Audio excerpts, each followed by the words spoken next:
Hello, welcome back to another Extra Life interview with our fabulous team members.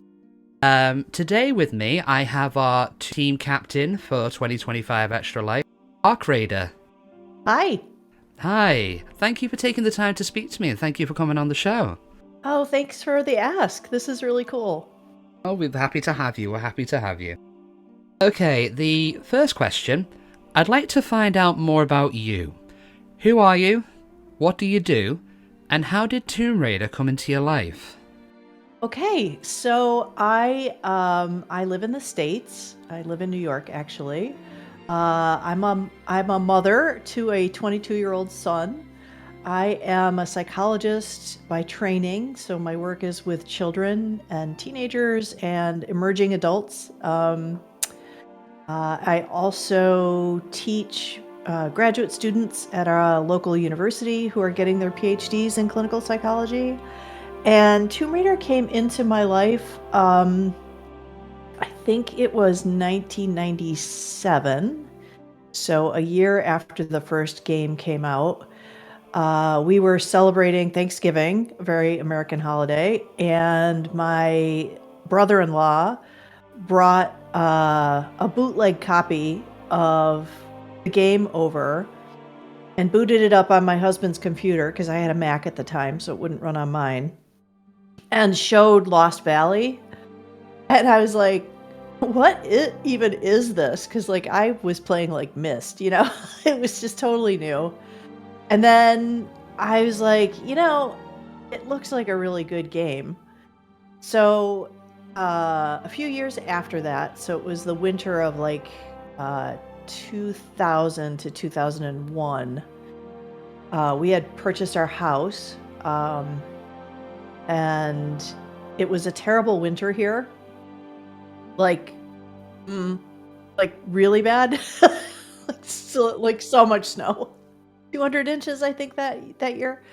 And I no longer had a Mac, I had a PC. And it jogged my memory, like we couldn't go out much, so I'm like, I should just do some gaming. Like it was before I had my son. We were in our my husband and I are the same age. We were in our early 30s, and I was like, maybe I should try that Tomb Raider game. But I had no idea like what Tomb Raider games were out, so I bought Tomb Raider 3 and started with that. In hindsight, that might not have been the best decision. And what got me through it was Stella's guides. If Stella didn't have her website up and running then, I would still be playing Tomb Raider 3. I'd probably be stuck in the Pacific. Because, and this was before we had internet that was, fast, or even anything that remotely resembles the internet now. So we had dial-up, with a modem, and I kid you not, I printed out the entire guide for Tomb Raider 3 just to get through it. So that's how Tomb Raider came. Yeah, that is how Tomb Raider came into my life. Yeah, I'm sure I probably am not the only one, but it took forever, Nev. I mean, it was probably like 18 hours to print out all of that. It was absolutely insane, but it got me through. So thank you, Stella. As I say, I think a lot of us Tomb Raider players owe us getting through the classic games to Stella, definitely. Oh my gosh, I think she has made the world better for thousands and thousands of people. In more ways than one. I'll be sure to let her know that, definitely. Okay, so the next question. How did you find out about Extra Life and what made you want to participate? So I started watching Twitch, I can't remember when, maybe 2018, 2019, watching Tomb Raider streamers around that time. And then I had seen a different charity stream, and I reached out to Stella. I just emailed her and asked if I could participate. And she said, oh, well, that's a different charity stream, but we have our own. And I'm like, oh, cool. So it was right around the time when I started streaming, which was July 2021. Um, and I really like the idea of raising money for children's hospitals. We have a fairly new, like within the past, I think 15 years, a children's hospital here where I live, Golisano Children's Hospital in Syracuse. There's two of them. There's one in Rochester, which is a neighboring city about an hour and a half from here. And I just thought it was a really nice way not only to enjoy Tomb Raider and enjoy the Tomb Raider community that I really like on Twitch, but also to give back to my local community in a cool way.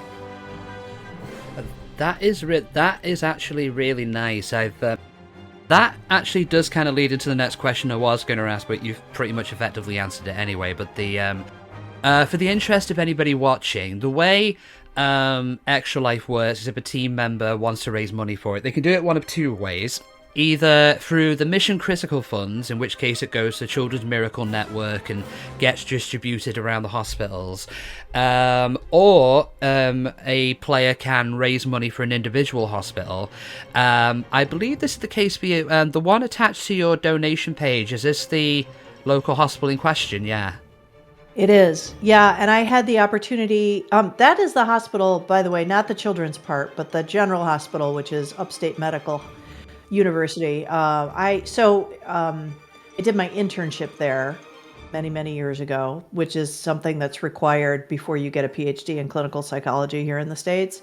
So I had worked in that hospital for a year and was familiar with the psychiatric services. And then the children's hospital was built. And sadly, the budgeting didn't allow for them to put in additional psychiatric inpatient beds for children and teens, which is something that's very much needed in our community. Fast forward, that has been done now. Now there is a small unit to treat children locally. Otherwise, they have to be transported like 3 hours away to receive inpatient psychiatric care, which is just so hard on everybody, on children and their families to travel that far. So they have put those in, and they continue to make improvements with donations to the hospital, which is really great. Exactly. I mean, when you're a child going through things like that, anything that can ease the, I mean, not especially, I mean, especially for kids, but I mean for the families in general, anything you can do basically to ease the burden of going through something like that is welcome in either way. Very much so. And I had the opportunity to visit that hospital this week, which was very cool, and go up to the children's floor is on the children's hospital is actually a floor within the main hospital. And I say go up because it's designed to look like a treehouse because it's on the 12th floor. You take an elevator up and there's a window there with different colors, and you go up and you enter this area where they've decorated it sort of like you're up in the trees in a treehouse, which is really cool. And the facility is lovely. They have like a dedicated family rooms. They have dedicated playrooms. They have a dedicated art room. And then they have a person who is dedicated to video gaming and video game activities for the kids. So I got to see like all of the consoles that they have and the VR headsets. And so while kids are staying there, if they want to like hang out and play video games with like other kids or grown-ups, they can, which is very nice. Ah, that's absolutely fantastic. Moving on to the next question. If you could sum up the Tomb Raider community in one sentence, what would it be? Oh, well, I thought you were going to say one word, so I'll start with one word: passionate. And I say that because people have their favorite games, and they feel very strongly about them, which I think is cool. And we don't all agree on what those favorite games are. Other people's favorite games might be the one that another person can't stand. But we all agree that we love Tomb Raider. So it's a passionate and it's a dedicated group of people, and I would say a very diverse group of people. We're from all over the world, and that's super cool. And yeah, we have this common bond around Tomb Raider. Yeah, absolutely. As you say, and we have a wide variety of people liking different aspects of Tomb Raider. I mean, I have my own personal favourites that may not be the majority opinion with the fan base, but the fact that people are so accepting, welcoming, and discussing everything, we have a very passionate, friendly, welcoming community. I agree. And the neat thing about Tomb Raider, and again, I'm not as familiar with other communities, so it might be this way in other communities, but we have people who love to speed run the game. We have people that love to do races against each other. We have people who like to play like the level editor games more, the custom levels. We have people who love to do challenge runs, like use just one hand on the keyboard for the whole game, or no loads, no meds, or all secret. Like there's such a variety of different things we can do with it.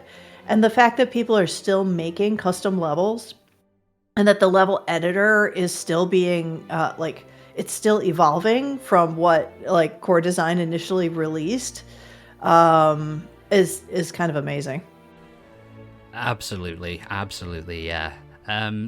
Yeah, with the level editor, it's like how this community has managed to get so much out of an engine that's at least maybe like 25, maybe 26 years old by now is still amazing. It's incredible, isn't it? And that everybody does this for free. Like nobody's making any money doing this. Like people are just putting their heart and soul into making these wonderful games that other people can enjoy, just out of the goodness of their hearts, and because they enjoy building the games, which is great. Yeah.